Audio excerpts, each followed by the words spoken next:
Morning, everyone. Thanks for joining me this morning for the second of my sessions on how to write a collection of stories from your experiences and memories from your life, and the aim of which is to put them together maybe as a Christmas gift for your family and friends.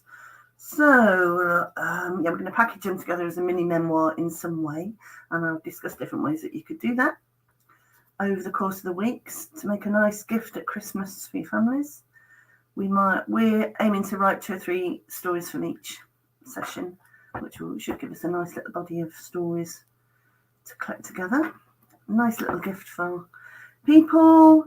Last week, I prompted us to think of the stories told in our families. So the kind of thing I'm thinking of are stories that come out at family get-togethers. Nostalgia stories, I call them, where people say, can you remember the time? Or, Mum, tell that story about when. And they're the stories that we tell so often that we've really fine-tuned them. But any stories that you want to, really. And last week I talked about our arrival, about birth.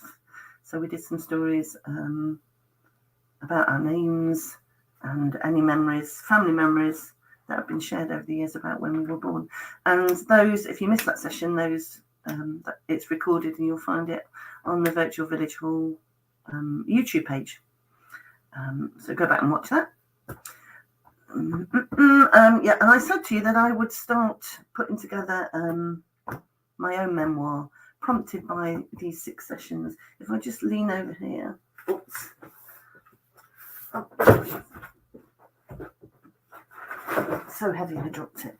Over the 15 longer years that I've been going to writing workshops, I've ended up with a folder this big of little snatches of workshop pieces, and I've never done anything with them. Occasionally some of them I've tidied up and then done nothing with, and that can be the thing. It's such a big body of stuff that it's become overwhelming, and I looked at several different ways of pulling it into a memoir, and it's just been too big a task. So for me, just doing 6 weeks worth of random stories, 3 each week, is a godsend, which is why I'm having a go. So I thought I would show you where I am. I'm not very far into it, I'm not going to lie. So I typed up the ones that I did last week, and using a really handy tool. If you've got Microsoft Word, you might notice there's a little microphone at the top, and I use that to talk my writing, read it from the notes and talk it into the document, and then tidy it up, and that's great. It saves on my fingers. And wonderful. But anyway, so I've begun to put together. I showed you the little book that I bought last week that cost me a £5 from a discount stationery store. And I'm sorry about the light. I don't have a blind if you hope you can see me. But there you go. I've just printed off. It's not the neatest yet, but luckily I've got stickers on it that I can take things off and remove. So the first page ends the beginning. I've left the page because I haven't tidied up. I want to create. I showed you a picture of my christening last week, and I don't have memories of it or any family stories, but I've decided that I'm going to write a piece imagining that christening. Things that I can't remember, I can imagine what it would have been like, and from memories of the people in it, I can imagine what my brothers would have been like. Big family in a small. It was a hut that I was christened in. Little hut on a new estate, and I know from looking at the photographs that my granddad would have taken it on his camera, so he must have been there. But then the next one I have done, the story of what's in a name, just very simply stuck the picture in, and there's the typed up piece that I wrote last week in the session. What's in a name? I've tidied it up. So that's my idea for my book. There's plenty of room in there for a story per page. And the picture's stuck on there. And I will tidy. I'm a scrapbooker, so I will make that look much prettier. I'll put the picture on nice paper, and I'm going to show you this. Oh, it's broken. As an example, this is a scrapbook that I put together for my mum. And again, you can buy these often quite cheaply in discount stationery shops. and I think I got this from sometimes in businesses and schools. They have a cheap book box that comes in once a week, and this is where I got this from my mum. So as you see, I do like making the pictures pretty, and putting borders around and little doodles and what have you. And on this, it wasn't a life story. It was just I was collecting her pictures together from her childhood. But the beauty of these are that you stick them on with bits of card that you slide in and out, and you can reorder them. So using a book like this, if you remember a story from your early childhood that you haven't included, you can go back and slot it in where you want it to go. So I know that's that idea. The other idea I had was that I might have a go at recording these orally. So I've got this. This is I use for when I interview people for different purposes. There's a gentleman I've been helping him with his life story, and I interview him and type up his stories in the little one. I got this one quite cheaply online, cost me about 50 quid, I think. And they're very easy. You plug them into your computer and download the story, and you've got a little MP3 file. For the gentleman, I then copy them. I bought a little disc CD burner that again cost me 30, 40 quid, and I can plug into my computer, and I burn them onto a CD for him. And I could do that for my family, though. Lots of people now don't have CD players, but I'll discuss that next week. And I'll think of a way around that next week. Anyway, so they were my ideas for the gift, but we need some stories for it. Let's go on. I might post some of these stories on my website as well. So if you, I'll tell you when I've done that. In fact, let's start today's stories. So we've done being born and how we were named, and today we're going to move. If you think of a very common image in childhood development is circles, concentric circles, with this tiny circle in the middle with you as the child, and then the next circle out is your family. And as the child grows, its perception of the world grows wider and wider. That's kind of what we're thinking about today. We started off with us last week in the middle, and we are going to think more widely now. I'm going to give you some writing prompts. Remember, this is supposed to be fun, so if any of the memories or stories that you recall today are triggering, just stop and go and do something. Go and walk in the sunshine, or stick a piece of lively music on, or whatever cheers you up. If you find your triggers, stop. It's supposed to be fun. The ideas I give are just jumping off points. You do whatever you like with them. You don't have to follow my ideas rigidly. Take it in whatever way your creative mind is telling you to go. You can always watch this recorded session later if I'm going too fast or too slow, if you don't want to do the writing bits today. And as always, say hello in the comments so I know who's here. Let me go to the comments. We've got Irene again. Hi, Irene. Lovely to see you. Thanks for joining me today. And Carolyn. Hello, Carolyn. Lovely to see you too. Anybody else? Say hi. Snatches of memory, put them in the box. It's lovely to share them with people, and we use your ideas to inspire them also. So, get back to my script. Right, so we're focusing out slightly. That's last week, and now we're moving out to that home that we lived in our early childhood, and the people who lived there with us. And then moving on to some of the people who lived in the wider community. Now, I only lived in one family home in childhood. I left as an adult. But some of you might have several homes. My dad showed you his book last week. His family moved around for his father's work and also for because rent was very expensive. So at one point they moved to a much cheaper house because they needed to. So that may be pretty difficult for you. I'm going to concentrate on one house. So you can either choose the home that you have the strongest memory with, or you can write about each house, use these prompts to write about each house at a different time. Just choose one for now, for purposes of now. But go back and write similar things about the other places that you lived in, and slot them into your book of stories in the place that they need to be. So for the first activity, I'm going to ask you, morning Jean, welcome. Thanks for joining us today. I'm going to ask you to remember stories about your home, and those kind of stories that turned into family folklore. So over and over, told over and over again, maybe. Ones that are most prominent in your memory. So for instance, my children are adults now and they are living in different places. But when we do have, have get-togethers and we start the nostalgia session, somebody usually says, can you remember that time when we got home and you opened the front door and there was a squirrel in the house? It was very dramatic. I screamed, dropped the shopping. Children screamed because I was screaming, and the squirrel was going loopy and knocking things over before I managed to shoo it out. So that's a family folklore story. How badly Mum dealt with dealing with a squirrel in the house. And there's another one, and it's usually a Mum, tell that story about when you locked me in the house on my own. So there's a story of somebody came to the door with a very big dog and not wanting it to go in because my daughter was behind me. I pulled the door shut and locked her in, and I had to shout through the letterbox and ask the 2-year-old to go and find Mummy the keys so I could get in.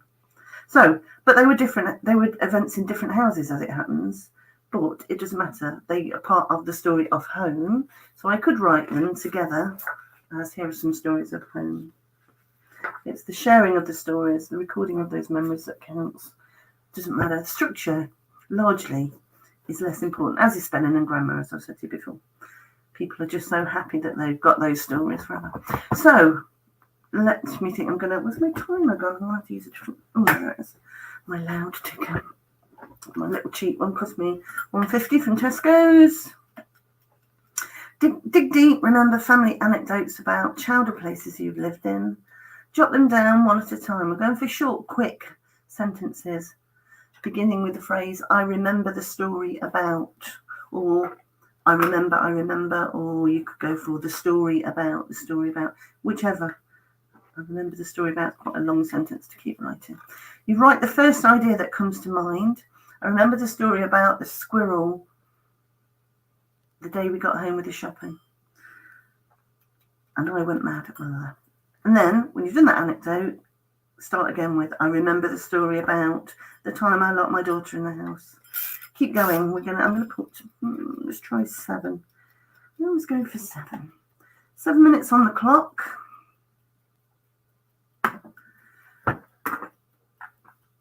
And I would just quickly wanted to say, if you can't remember any stories about the home you lived in, a different prompt you could use is, I wish I knew. I wish I knew the colour of the wallpaper in the black and white photograph of me when I was 3. I wish I could remember what the cot I slept in was like and the room that my parents put it in.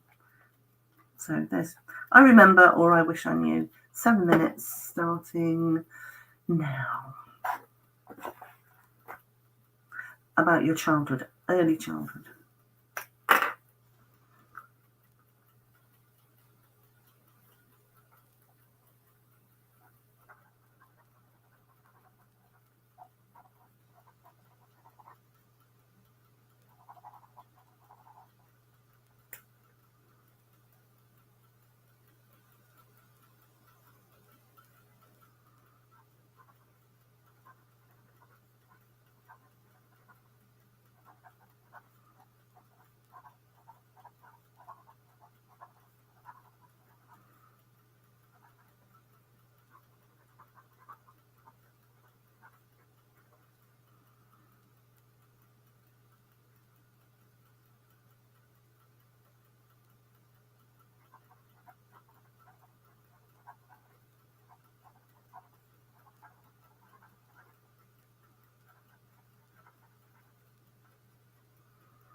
half a minute just to finish off an idea.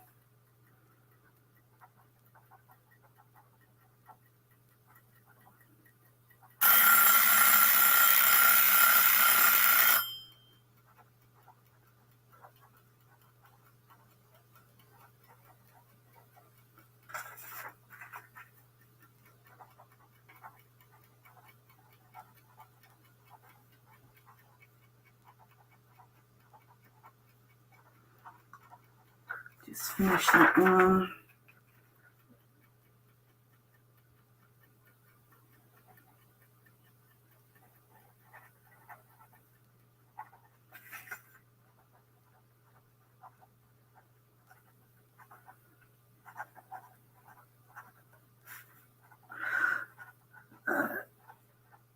Right, so if you've got any I remembers that you want to share in the comments, please do.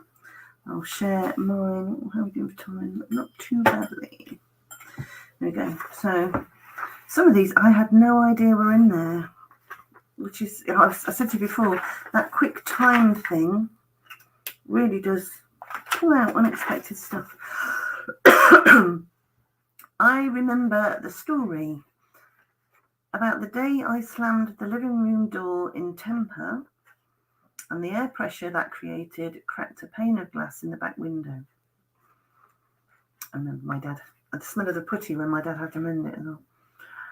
I remember the noise the cistern in the toilet made when you flushed it, and how it scared me, and I'd run downstairs like a herd of elephants to get away from it. That was my dad. Is that a herd of elephants? I remember how the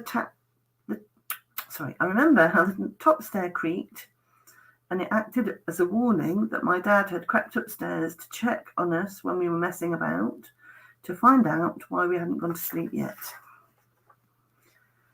I remember the way Mum used to prop the door open on the gas oven so it'd warm the kitchen, because the only heating we had was that and the gas fire in the living room. And I remember when we got the little gas warm heater so we could have hot water in the kitchen. I remember wrapping a cardie around my feet in bed at night to try and warm them, and melting the frost on the inside of our bedroom window in the morning with my finger or my breath. I remember the cupboard under the stairs, which was in the kitchen. The door was in the kitchen next to the pantry, which had the dark hole in the plaster at the back, which I thought a mouse or a monster lived in.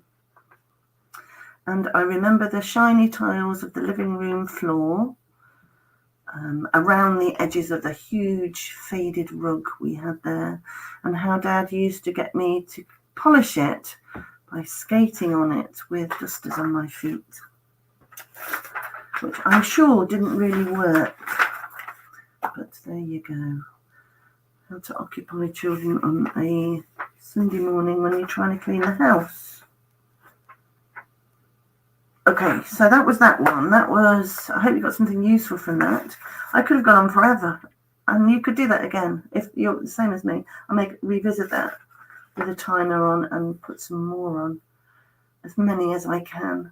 But I could go back and later and write up a short anecdote about the day I slammed the living room door in temper. I was very bad-tempered. No, I wasn't. I've been a very quiet child, and then when my temper went, that was it. I slammed doors. And the shame of doing that, and my mum saying how much money it was going to cost fixing it, because the council wouldn't, because we'd broken it. And took Dad ages to do it, and the smell of the putty when he did. And it didn't dry for ages. I remember poking it, because it takes ages to dry putty. So we've done that one. Done that one. We're doing 26. Right, okay, so I think we've got time to do all of these. What I was thinking was, on this one, want you to think about one specific house. Again, choose the one that you have the strongest memory of, or the first house that you lived in that you have a strong memory of, that you're old enough to remember. And you could go back and do this for each house that you lived in. I've done this before about being an adult and going to my family, the family home my mother still lived in as an adult. But I want you to think back to a house, specific house you lived in, and what it was like at a point in your childhood when you lived there. And I'm going to take you through a journey through that. I'm going to talk you through that journey of you going through that house as best I can, considering that we will all have lived in different places, different types of houses. But so I'll try to make this a universal. And again, just jot notes, and you can do this two ways. If you want to write as I'm doing it, feel free. My intention, though, is for you to sit and listen. So if you want to jot notes as I ask you questions, do that. Otherwise, sit quietly, almost as if you're meditating. You can close your eyes if you want to, and imagine yourself as a younger you standing out in the street, probably in the street in front of the home that you lived in at this point in your childhood. So you're a child, and you can be a very young child standing with an adult if you want to, returning home from somewhere, or do it at a point when you were independent and you're returning maybe on your own from playing out. So I'm going to choose a time. I spent a lot of time out with my siblings, so they looked after me and we were out. No adults about. So I'm coming back home with my siblings. I'm standing in the street and we're just about to go in. We've been playing over the fields. So here we go. You're standing in the street. You're looking at your home. Open the gate into, if you had one, a garden. The garden to your home. And if that was a flat, open the outer door into the building that you lived in. Look left. Look right. Look in front of you. What does the garden look like? Does it have a lawn? What kind of flowers does it have in it? How is it set out?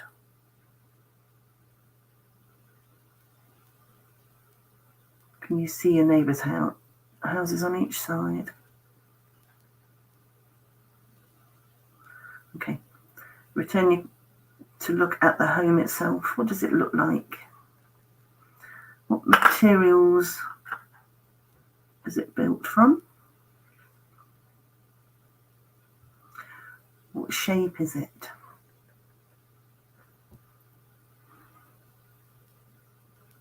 How many windows does it have? And what shape are they? Are they big or small?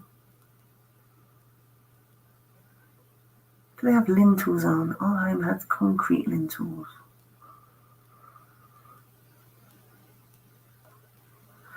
And the door, the front door into that house, is it centrally placed? Is it placed to the side?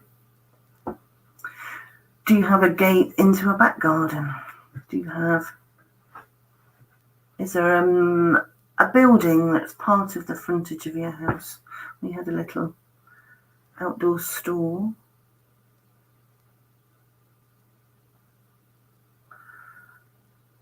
Okay. And then walk up as if you're going to enter that house. Walk along the path. Which door do you enter? Does it depend on who visits the house as to which door you enter?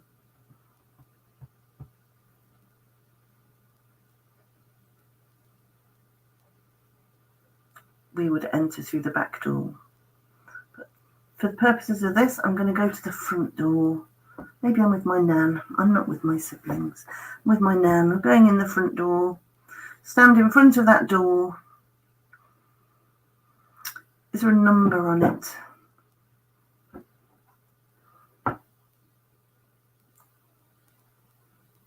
Could you remember the colour of the door?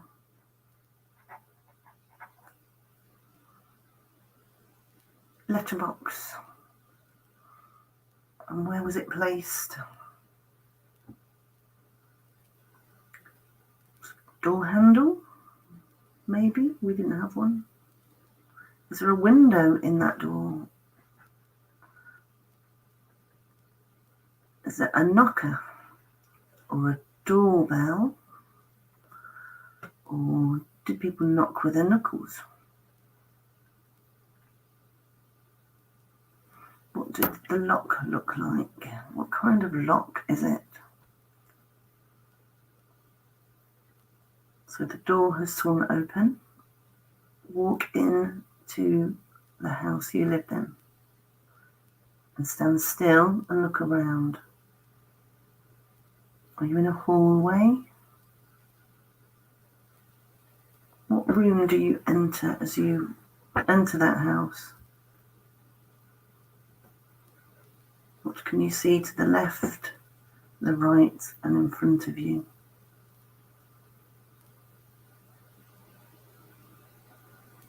Is there somewhere to hang your coat? Is it a household where you take off your shoes?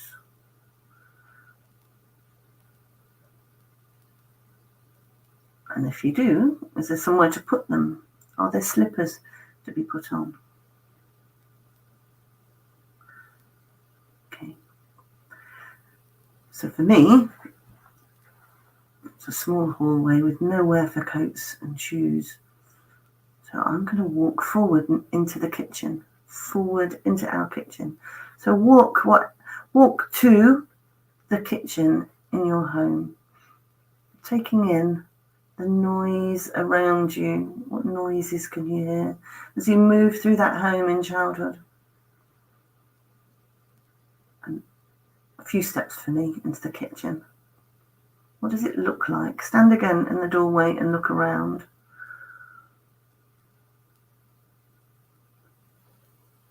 Colour of the walls, the texture,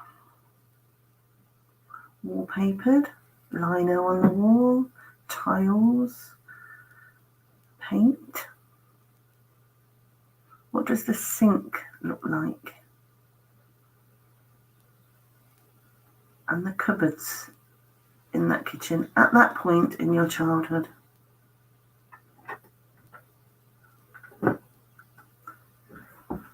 Can you hear music? Where is it from in that room? What can you smell?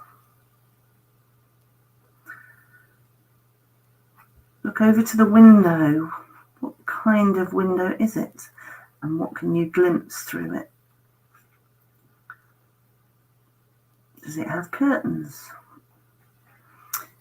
Is there furniture in that kitchen? And what is it like? Are there rooms that come off the kitchen? A pantry? A storeroom? We used to call ours the outhouse. And that's where, walking left with Nan, I've walked into the outhouse and I've put my shoes in there. It's a bare brick wall room with a small window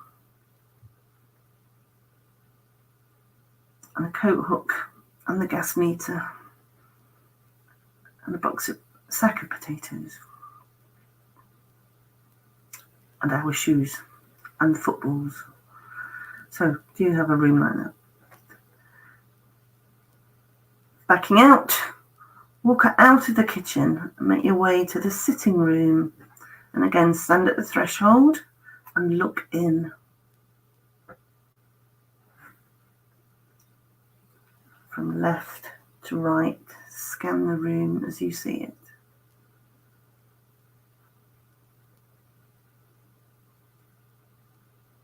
Look at the floor and its covering. Does it have carpet? What's the pattern on that carpet? The colour, the pile. What furniture is placed in the room? Is there a table fitted in there? Sofas? Do you have a bureau, as my mother called it? A china cabinet? Look at the television. What kind of television is it? How does it look like? Is it fitted to a wall or standing on a piece of furniture? How do you switch it on? How is the room heated? Is there a fireplace? What are the curtains like? Does it have curtains? Do you have net curtains? Or blinds? Is there any other furniture around the windows? For instance, pelmets. Can you see pictures on the walls? What are they? What are the stories behind those? Do you have ornaments in the room?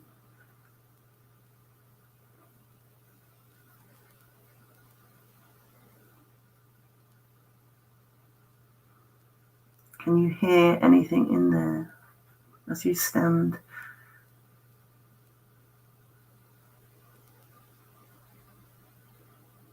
Reach out and hold the door handle.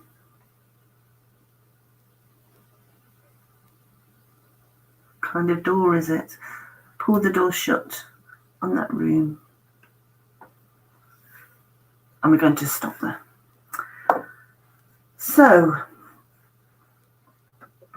that's a guided walk through some of the rooms in your house.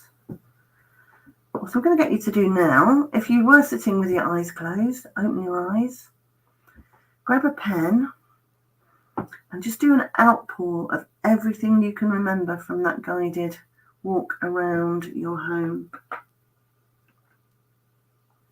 Write quickly, don't overthink it. I'm not going for full sentences, just jottings that you can look back on later and tidy into a story. Just write whatever flows out of you, single words, short sentences, lists if you like. And remember, we can always play the session back again to help you remember. If you've already been jotting notes, carry on the journey through your house. Go through to the other rooms, bedroom, bathroom, bedrooms, whatever rooms you have in your house. Do the same thing. Walk in imagination through it. See what you can see. Right, again, I'm going to put 7 minutes on. Actually, no, I'm going to make it shorter. Just a quick splurge, quick outpour of what you noticed in your walk. Go.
Okay.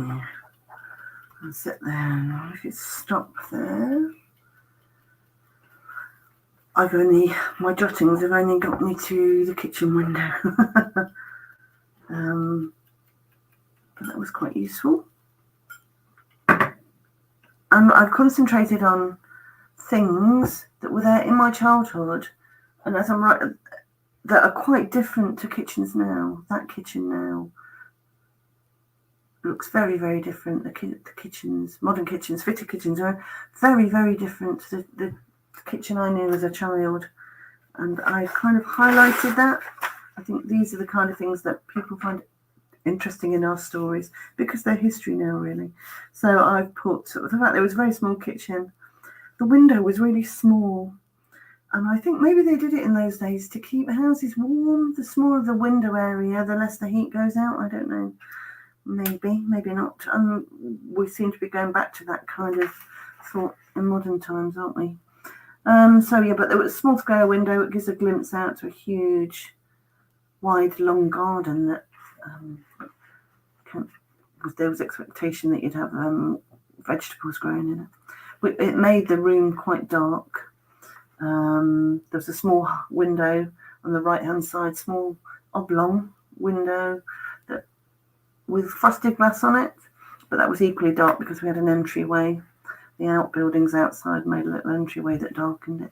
4 doorways in that kitchen: the pantry, the outhouse, the understairs cupboard, and the one I'm standing in to the hall, which left little wall space for cupboards.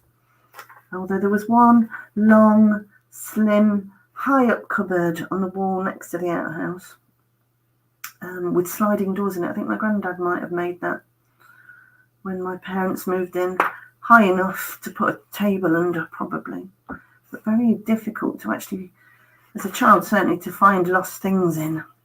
There seem to be lost things in that cupboard. Terracotta tiled floor, and the same terracotta tiles on the windowsill, kitchen windowsills. We had lino as a very small child. We had lino halfway up the wall, but that didn't last very long because it kind of peeled away. And at one point, by the time I was about 8 or 9, that got pulled off, and the place was wallpapered with chipwood. The gas oven standing to the side of the window, and all the pipes to that exposed. I remember the long bendy pipe that joined it onto the gas pipe. Yep. And a single tap. So there's a hardboard cupboard around the sink, probably put in by the council when they built it. And a big pot sink that I remember bathing in when I was about 2 or 3, and a single cold tap into it under the window. Right, so that's that. Again, hope you find that useful. It's something you can return to. I could pick that up. I could do about each room. I've only managed to do one room, and build a story around that room. I've got a memory of me sitting in that room as a very young child. I'm waiting for my lunch my mum had made me, moshed up lunch because I was so young, waiting for it to cool and seeing it on the kitchen window. So I could build that detail into that story, which exists in my folder somewhere. Have that out with a story, so it's not just a bare memory of a room. Let's see, what did I say we should do that? Yeah, you can go back to that outpour of ideas later. And see if there's a strong story coming to you that's going to jump out at you. Flag things that are different. And you can tidy it up and put it next to old photos. I was looking before I started, not many photos of me as a child with that house. There's one picture there, I'll show you that. So that's the neighbour's house at the back that I can see. And that was similar to ours, very square. Anyway, yeah, Thank you, Jean. I'm glad you've got plenty of ideas there, and Christine. So, yeah, what have we got? I've got 12 minutes and loads of things to tell you. Let me do this very quickly, and you can carry on if we don't have time to do it now. There's a book, Lot Red to Candleford, great book. And there's a really clever trick that is done at the beginning of that. I don't know if you're aware of that story, but it begins, and it's a semi-autobiographical novel by Flora Thompson. She begins her autobiographical novel on, I've got a feeling it was the outside toilet. It goes in really tight in this, the beginning, to a description pretty much like that we've just done of the toilet.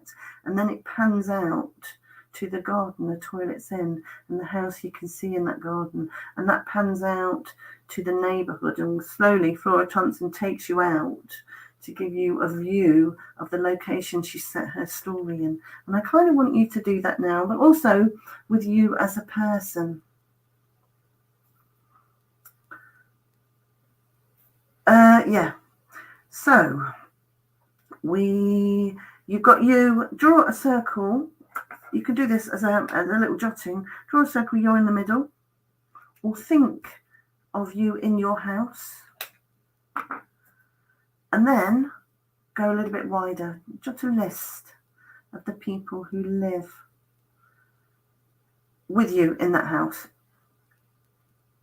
Yeah. So again, quick jotting is just a list. So it's me. And then the wider group is me and my siblings and my parents. And now pan out a little bit wider, as if you were a drone flying up over your house.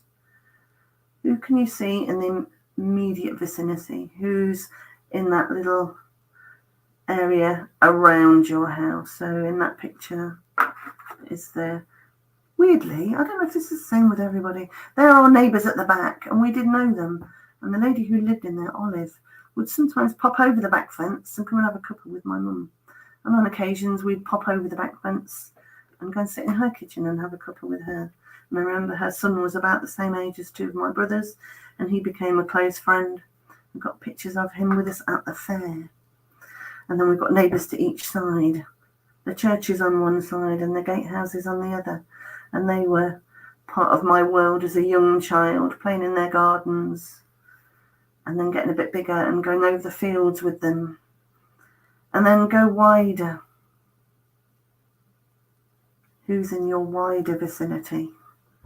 So we go up the street a little bit further to Mrs. Mowbray, who I may have mentioned in the session I did before on the people in our street.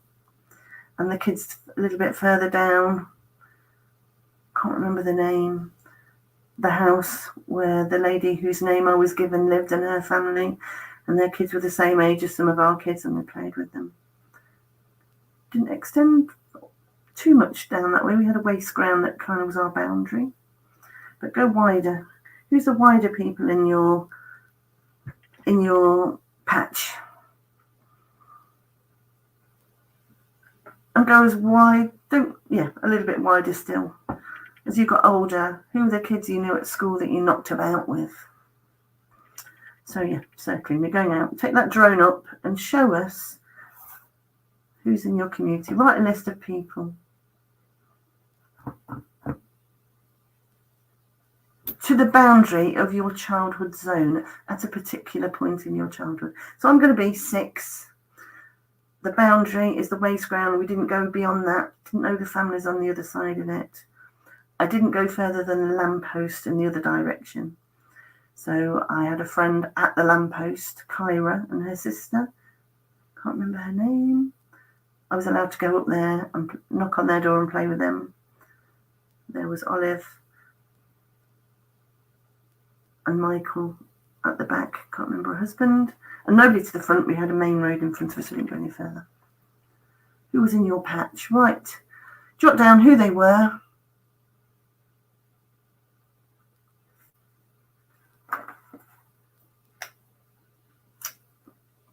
We've got time, 2 minutes. Yeah, just quickly, jot a list. Where did your boundary end? At one point in your life.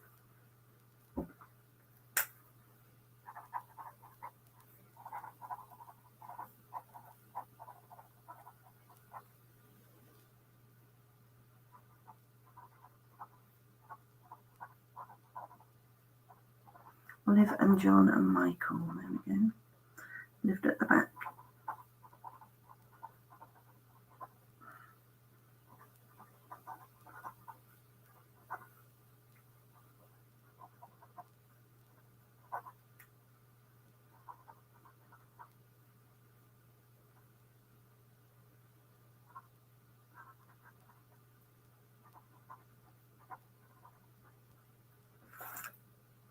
Okay, that's a quick list for me. And we are running out of time. You can return to this. Hello, Christine. Thanks for joining in. All right, okay. Yeah, come back later and look at these. I could pick out lots of stories from these already. How did I know them? And I'm jumping ahead and thinking about what happened to some of them. Michael died very young, which was sad. My immediate neighbours, Carolyn and Eileen and Susan and Julie, they were my first, earliest playmates, playing in each other's gardens, being looked after by Auntie Kath when Mum was working, and as we got older, going over the fields with Carolyn, particularly. Carolyn was my particular playmate, and making dens and book jumping, and as we got older and moved away. And I still see Carolyn, so. And Eileen, and Susan occasionally, and occasionally Julie. Kath died recently, sadly. So anyway, that's it. People in our patch when we were young. We have 5 minutes left. 5 minutes to write your favourite bit that you've written today in the comments. Go on. I challenge you, and I will share them before we go. Am I on the right time? 2 different times on my clock. Right.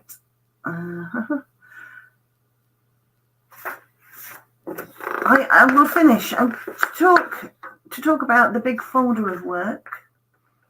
I've got some extra little sentences here, but I may post these up somewhere. I might put them on my website, www.alisonmott.com.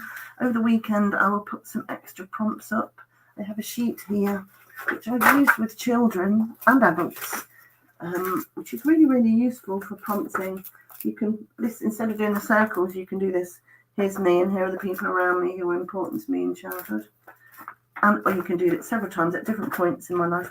All the things that were important to me. This is one I did with a class of children to show me as an adult. Here's me in the middle. People important to me. And things that I like to do. So that's a good prompt. Lots of people I know like to get their ideas by drawing. And I was thinking this morning, when I was at school, we had a prompt once that we had to sit at the window in one room and draw what was outside, draw the garden from our bedroom window. And I still have that picture. So you could do that. Draw a room in your house. Really helps you remember the detail. Or draw a view from one of the windows out of your house. Draw your house itself. And talking of drawing your house itself, I'm going to quickly share this. I did this with a writing class, which is kind of like a picture in words of the house I grew up in. And I called it Mr. Attlee's Vision. Just this is to pull ideas that you've already written into the stories that you're making now. Mr. Attlee's Vision. Utility smart as a D-mob suit, I stand. A red brick house, safe, sound, solid, square set on a checkerboard of clay beside my brethren. Tuckers, multi-rough boxes, precision planned with pencil and rule, each half-inch gauged to squeeze multiples of land returned to commoners. A new estate carved from an old one, each angular avenue housing the many, not the few. For an affordable rent, I shelter those from slums and overcrowding, cockroaches and damp mould, from privies and water pumps in gloomy cobbled yards. They come on flatbed trucks and hand carts, explore fresh-built rooms in wonder, open windows to plan gardens, work boots clattering new pine floors. In 10 years, they'll have forgotten, swap lawns for drives in 20. By half a century, thanks to right to buy, will become what we replaced. A ghetto for the underclass, a holding pen for migrants, student digs and short-term tenancies, the occasional fragile pensioner grimly hanging on. Our social principles disregarded, aspirations out of fashion, community eroded, as those who can afford to move on. So there you go. You can, just to show you that you can turn any of your ideas into anything. It doesn't have to be stories, it could be poems, and I'll be tidying that poem and putting it in the book with my stories. Okay, Caroline says, I am still Facebook friends with Linda York, who I have known for 71 years. Her mum made me and her a frou-frou underskirt in the 60s.